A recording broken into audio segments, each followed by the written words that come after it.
Today we'll talk about how can you fix this problem you have on your Wallapop app. So all you have to do, so you just click here on settings here, then it's going to take you to this list here. Then all you have to do, so you just go down here, you keep going down here, then you click here on apps, then you come to apps list here, and here can you looking for Wallapop app or just search for it here and you add it.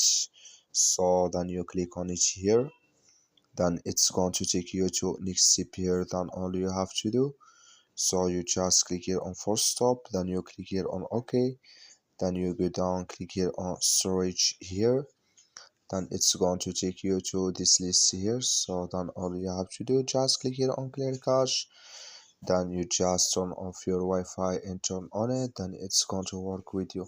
That's all you have to do. Thank you for watching. Don't forget to support us by liking, subscribe.